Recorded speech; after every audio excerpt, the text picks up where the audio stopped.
And then it goes back to a really old bit. Oh, that hurt. There it is. Rough as guts, just how I missed the hole. That was about 70 kilometres of bumps. Did you see it? Did you see it? In the first clip of the video, it was for 4/100ths of a second. That's right, 4/100ths of a second. What I'll do, I'll run it again and I'll put a still photo up as well, because it took me a while trying to catch that moment, which is what's causing me blurred vision on the TLR.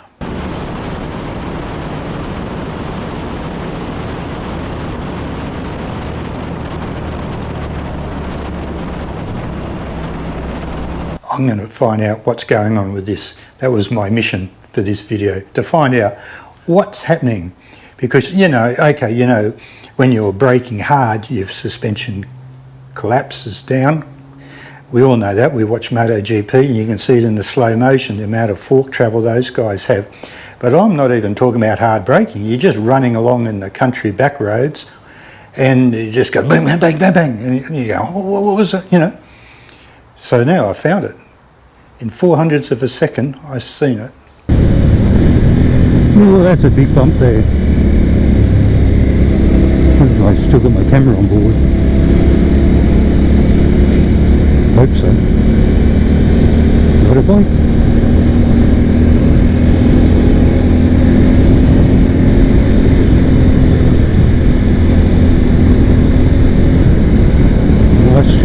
Nice shift. Another bad bump.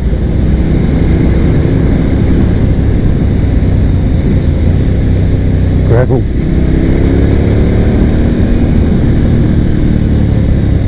We come into a whiny little valley bit.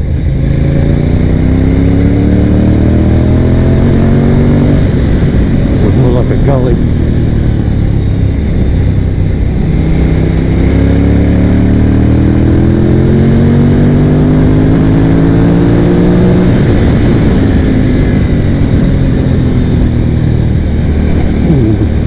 Bump halfway around the corner. No head shake though.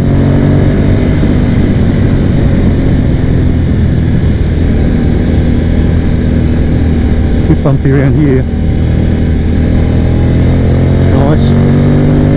Nice line there.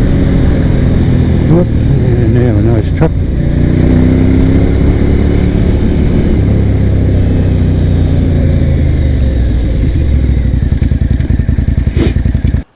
Yes, that's right. They're bottoming out even without hard braking. Just hitting the bumps, they're fully compressing, which means that the compression is too weak. You could just see how much the fork travel was being used as well. Now that's the springs. The springs are too soft and you can see that I'm losing 40 mil of suspension travel just by sitting on the bike. And then when we get going, it's using even more. So I'm running around about half of what's available, and then you hit one bump and boom, it's bottomed out. You hit a couple in a row, you know, a few stutter bumps, you're going, oh man. So you can see where it needs to be improved. The compression is weak and I can finally see what's going on. What do you reckon? Now the reason why I chose the RaceTech gold valves was because really for the Gen 1 there was nothing else available that I could find, and it's the same with the TLR, unless for the front forks I'm talking about, not the rear shocks. I'll give you a quick rundown of what was done. In 2014 the forks were stripped and down. It had new RaceTech gold valves fitted, the modified shim stack by the suspension specialist here in Perth. And I do want to keep the standard forks. Cost one reason, but also I wanted to keep it looking, both the Gen 1 and the TLR, still, you know, correct to the time with the original forks. But if I can improve them, that's what I want to do. The Hayabusa was super successful getting the RaceTech gold valves in it. And I've just been looking at the website last night and I realised that the same gold valve kit is for the same for the Hayabusa Gen 1 and the TLR. Compression Street, they say, Compression Street, there it is in their website. So that really makes a hell of a lot of sense now to me, that out on the road the standard forks are lacking in compression, and we can fix it because I've already proven it with the Gen 1. Hopefully everything is alright.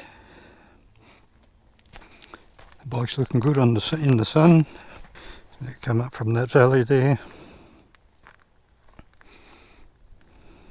My name's Kevin, KJ's Moto. Give the video a like and subscribe. Best way to help my channel.